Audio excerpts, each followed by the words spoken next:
Assalamualaikum warahmatullahi wabarakatuh.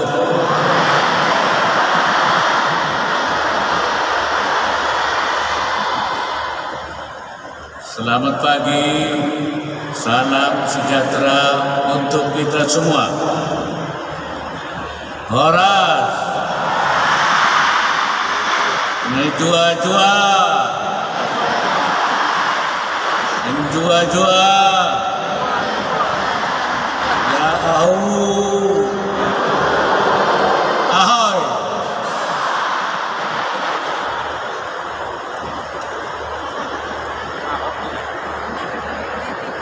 Bismillahirrahmanirrahim. Yang saya hormati pejabat Gubernur Sumatera Utara beserta Ibu Desi Hasanuddin dan anggota Forum Koordinasi Pimpinan Daerah Provinsi Sumatera Utara, Wali Kota dan Bupati se-Provinsi Sumatera Utara, Ketua Umum dan Pengurus Dewan Pimpinan Pusat Jamiah Batak Muslim Indonesia, para pemuka agama dan tokoh adat, hadirin serta undangan yang berbahagia.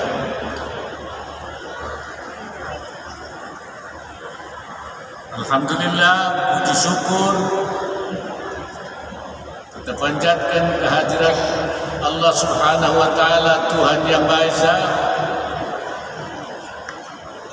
atas segala limpahan berkat, rahmat dan karunia-Nya, sehingga kita dapat hadir pada acara ikrar merajut keberagaman Nusantara dari Sumatera Utara.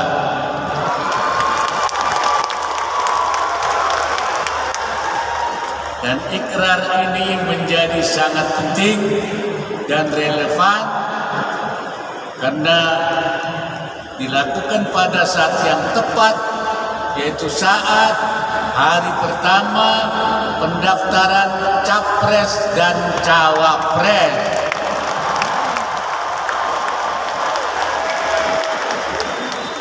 Untuk memilih Presiden dan Wakil Presiden Republik Indonesia yang akan datang.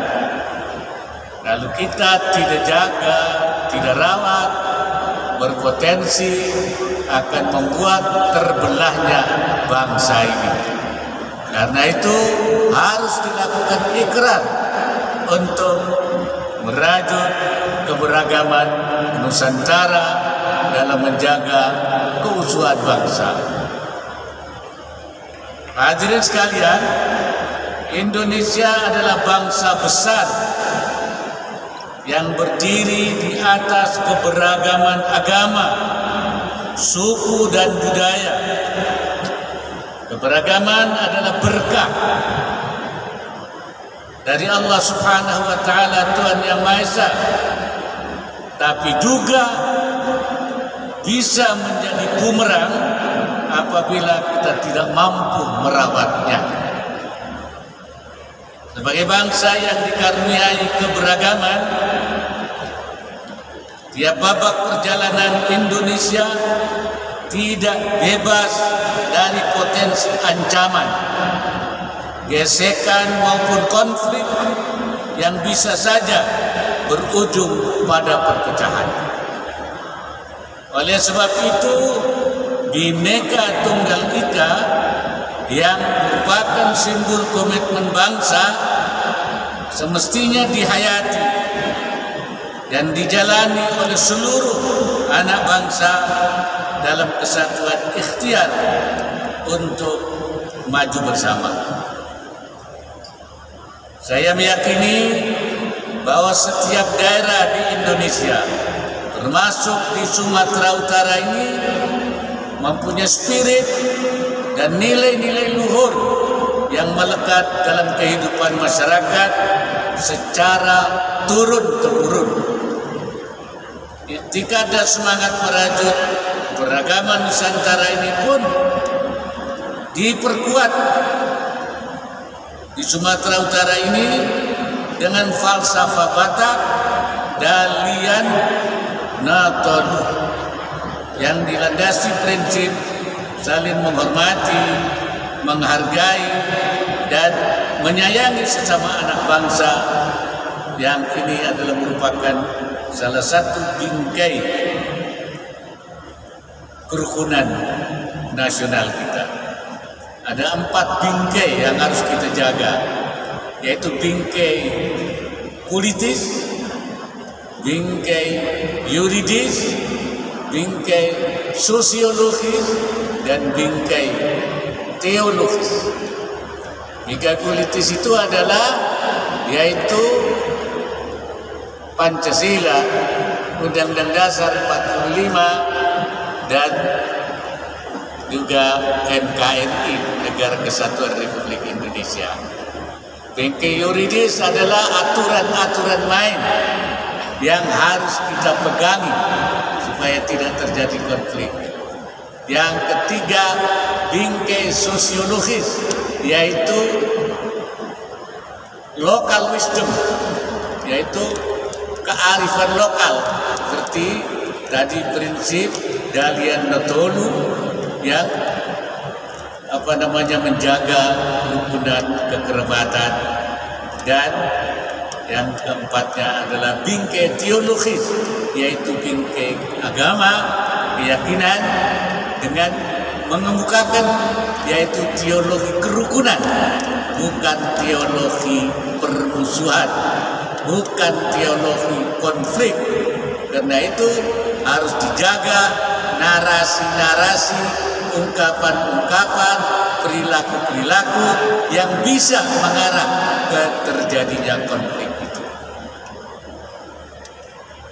Warisan nilai luhur ini menjadi modal sosial yang berharga bagi masyarakat Sumatera Utara, sekaligus menjadi ajakan bagi seluruh umat untuk senantiasa menjaga toleransi dan kerukunan di tengah perbedaan yang ada. Hadirin yang saya hormati, tantangan besar yang dihadapi bangsa saat ini yaitu berkembangnya dampak negatif dan kemajuan teknologi. Salah satunya adalah tren yang cukup mencemaskan dan menyiratkan lunturnya nilai luhur yang menjadi identitas bangsa. Keterbukaan dan kebebasan berekspresi di ruang publik, termasuk di media sosial, masih sering dicemari dengan hoax dan ujaran yang dapat memicu perselisihan. Mestinya tetap disampaikan secara santun tanpa meninggalkan nilai etika dan budaya. Jadi kita hati-hati, sekarang banyak hoax, ya. Oleh karena itu harus disaring sebelum di-sharing. Jadi berita-berita itu hati-hati. Bahkan kalau dulu itu ada cerita namanya kentut setan. Tahu kentut setan? Jadi ada 3 orang yang selalu rukun, bersama-sama, akur, dan kebetulan 3 orang ini adalah anak santri. Sering terjadi yang satu jadi imam, yang 2 jadi makmum, bergantian dan selalu rukun, sehingga setan tidak suka. Kalau ada orang rukun, setan tidak suka. Jadi kalau ada orang tidak suka rukun, namanya setan. Hati-hati. Nah, setan ini kemudian mencari cara bagaimana supaya 3 orang ini pecah. Ketika lagi sholat, kentutlah setan. Apa kata si makmum? Ini imam kentut. Oleh karena itu besok saya tidak mau lagi jadi makmumnya imam ini. Kata si imamnya, ini salah satu makmum saya ini kentut.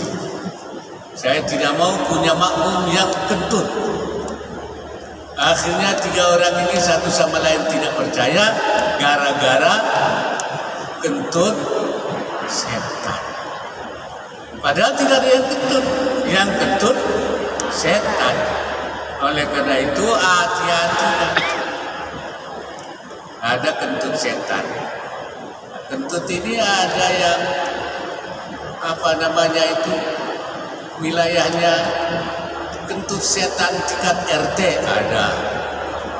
ada yang tingkat RW, ada setan tingkat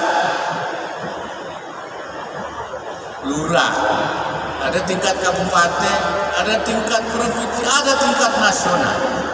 Nah, ini yang paling bahaya kalau yang kentut itu setan tingkat nasional gitu. Ini seluruh Indonesia akan terjadi kekacauan gara-gara kentut setan. Hati-hati dengan kentut setan. Itu hoax gitu. Itu hoax itu sebenarnya kentut setan. Saya meminta generasi penerus bangsa ini pantang menyerah dengan tantangan dan sanggup memanfaatkan berbagai kemajuan sebagai peluang dan sarana untuk senantiasa memperkuat ukhuwah. Jadi semua apa yang kita miliki itu justru sebaliknya, jangan dijadikan alat untuk memecah belah, tapi untuk memperkuat ukhuwah persaudaraan. Terlebih saat ini kita masuk ke tahun politik. Tentu banyak isu hangat yang menjadi perbincangan publik. Saya mengingatkan perlunya pendekatan sesuai dengan konteks Indonesia, berbanyak narasi-narasi kerukunan, bukan narasi konflik atau permusuhan. Untuk itu, saya ingin menitipkan 2 pesan penting.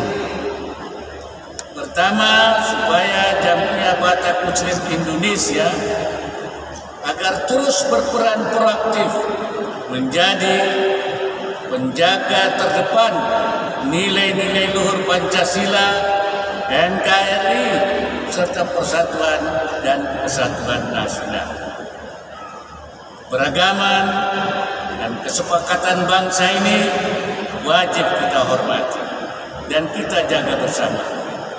Jangan memberi celah pihak manapun untuk menggoyahkan NKRI, termasuk upaya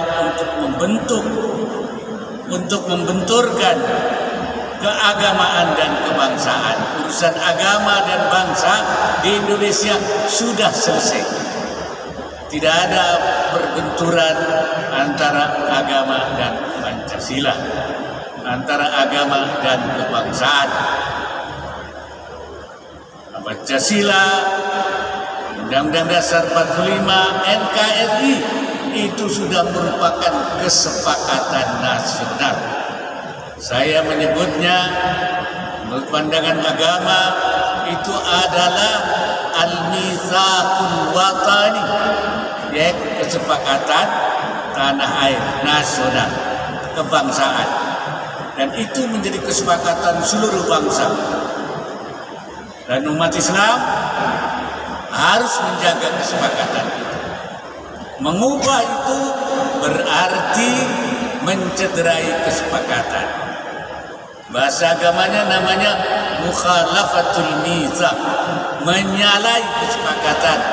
Itu tidak boleh di dalam agama. Jadi seseorang yang beragama secara utuh, dalam bahasa Islam disebut muslim kafah, tidak berarti dia harus mengingkari kesepakatan nasional.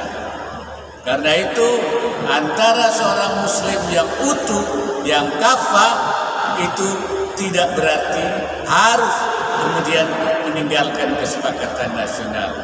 Bagi kita yang telah disepakati, Islam Indonesia harus menjadi muslim yang kafah, yang utuh, ma'al mitsaq, tapi juga menjaga kesepakatan nasional. Itu paham? Itu yang harus kita jadikan.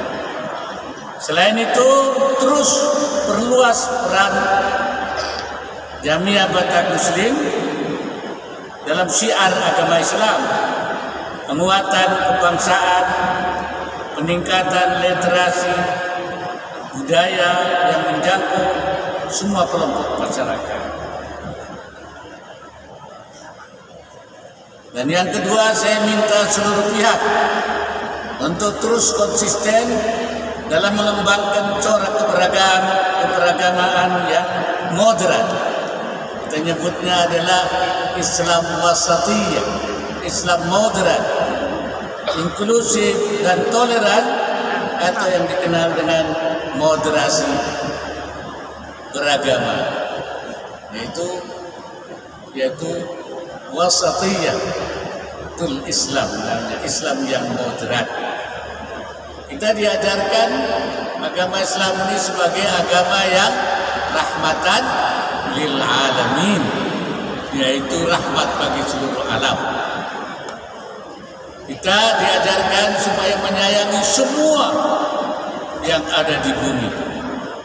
Irhamu man fil ardi yarhamkum man fis sama. Sayangilah orang-orang yang di bumi, apapun agamanya, apapun etnisnya. Orang yang di bumi nanti yarhamkum man fis sama, kamu akan disayangi oleh orang yang di langit sana. Jadi oleh karena itu kita harus menjadi umat Islam yang toleran, Islam yang merangkul bukan memukul, orang Islam yang menasihati bukan memaki-maki. Ya, saya anjurkan itu. Karena itu jangan kita menjadi orang Islam yang al-makiyun. Al-makiyun itu tukang maki-maki. Ya. Jadi jangan ada. Tapi orang yang bertutur dengan santun, dengan narasi-narasi yang santun. Ya. Karena apa? Karena memang agama Islam agama yang santun, agama yang rahmatan lil alamin.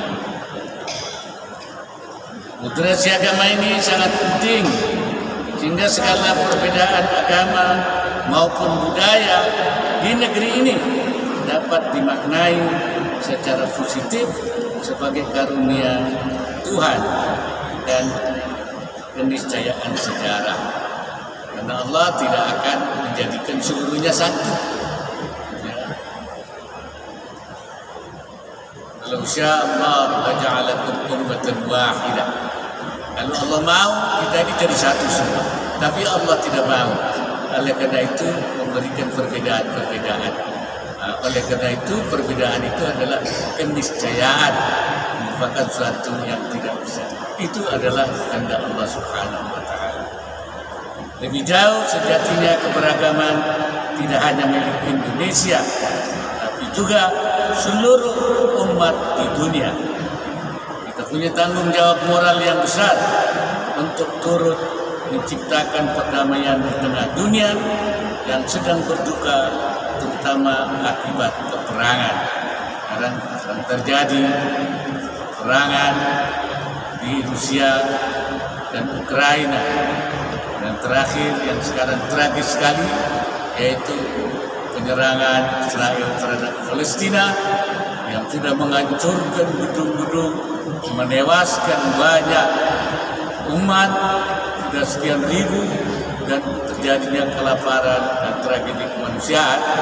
Karena itu kita suruhkan melalui forum ini supaya peperangan di Palestina dihentikan, jangan diterus-teruskan. Setuju? Supaya PBB segera mengambil langkah untuk menghentikan peperangan di Palestina. Itu adalah merusak, menghancurkan. Karena itu untuk damai, untuk bisa rukun adalah terciptanya perdamaian di dunia, kedamaian dan juga ketenangan di dunia. Tidak ada perang.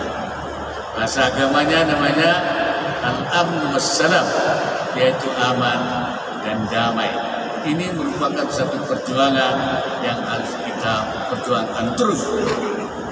Hadirin sekalian, dengan dibacakannya ikrar yang dilandasi spirit Dalian Betul dari Sumatera Utara, kiranya momentum yang baik ini mampu membawakan pesan Islam yang damai, Islam yang ramah, dan Islam yang bisa mensejahterakan umat dari Sumatera Utara ini.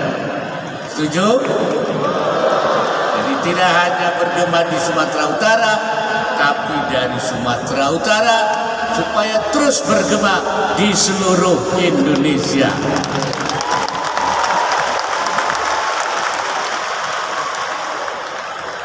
Saya juga mengharapkan Jamiah Muslim Batak Indonesia terus memperluas dan menggandeng partisipasi nyata semua komponen bangsa, menggemakan spirit Islam Nusantara, serta tetap istiqamah di jalur dakwah dengan mempererat ukhuwah, mengembangkan moderasi, dan membangun kemajuan umat.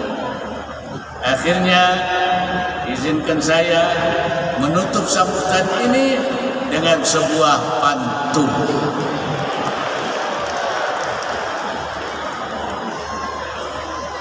Memintal ulos berwarna cerah, dipakai saat acara dan upacara. Kita rawat dan perkuat ukhuwah. Indonesia moderat, damai, dan sejahtera.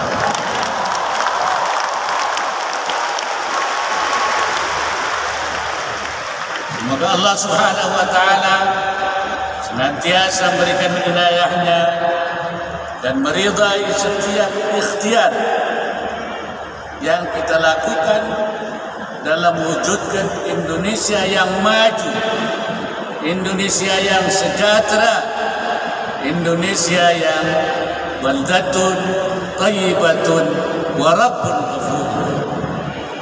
Wallahu al-muwaffiq ila aqwamit thariq. Wassalamualaikum warahmatullahi wabarakatuh.